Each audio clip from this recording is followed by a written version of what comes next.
Hello friends one plus note 2 5G model जो कि dead हो गया था और डेड होने से पहले कुछ समय पहले मतलब कि हफ्ता 10 दिन पहले इसके कैमरे में एक इशू आने लगा था कि जैसे इसका कैमरा चलाते थे कैमरा ओके चलता था, लेकिन कुछ देर बाद कैमरा चलना बंद हो जाता था और थोड़ी देर बाद फोन को रखो, आधा घंटा 1 घंटा वेट करो, फोन को ऑफ करो, ऑन करो, फिर दोबारा कैमरा प्रॉपर काम करने लगता था। तो फ्रेंड्स इस तरह की अगर प्रॉब्लम आती है वन प्लस नोट 2 में कैमरे की, जैसे मैंने बताई उस तरीके से, या फिर कैमरा बिल्कुल चलना बंद हो जाए या फिर फोन डेड हो जाए।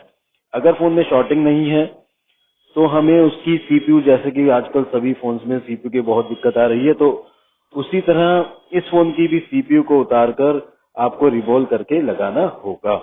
तो फ्रेंड्स इस सीपीयू को जब हमने उतारा तो देखा इसमें दो मतलब कुछ कैपेसिटर्स लगे हुए थे, जिनमें से दो नॉर्मल साइज के थे जैसे कि कई सीपीयू में निकलते हैं, और बाकी थे वो काफी छोटे साइज के थे। तो उन सभी कैपेसिटर्स को हमने उतार कर एक साइड में पहले रख लिया। कारण ये था क्योंकि हमारे पास इस तरह की सीपीयू की स्टेंसिल यानी कि आईसी को रिवॉल्व करने वाली जाली नहीं थी।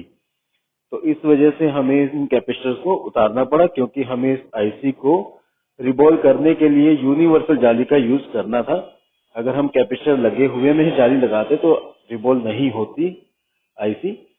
तो इसलिए हमने इसमें आईसी को रिवॉल्व करने के लिए सबसे पहले कैपेसिटर को उतार के साइड कर दिया। उसके बाद कैपेसिटर्स के जितने भी प्रिंट्स थे सबको हमने यूवी ग्लू से कवर कर दिया, ताकि रिवॉल्व करते टाइम इन प्रिंट्स पर बॉल्स ना बने और इनकी वजह से आईसी को रिवॉल्व करने में दिक्कत ना आए। तो इसलिए हमने इनको कवर कर लिया था। उसके बाद आईसी को रिवॉल्व करने के बाद सभी कैपेसिटर को हमने वापस लगा दिया। सीपीयू को हमने सेट करने के बाद रैम को दोबारा इसके ऊपर लगा दिया।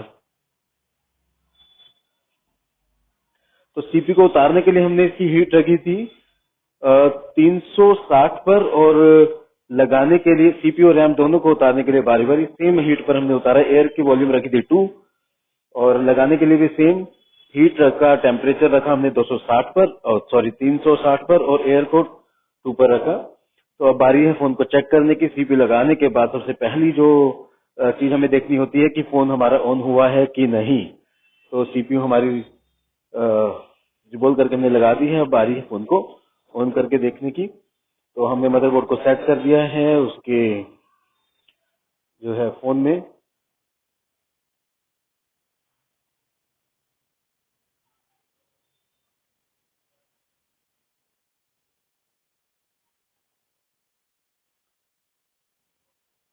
तो पहला स्टेप हमारा पास हो गया, मतलब जो हमने देखना था कि फोन ऑन होता है कि नहीं, क्योंकि सीपीयू करने के बाद कई बार थोड़ा सा रिस्क होता है कि कहीं फोन बंद ना पड़ जाए। वैसे मैक्सिमम तो ऑन हो ही जाते हैं। तो फोन हमारा ऑन हो गया है।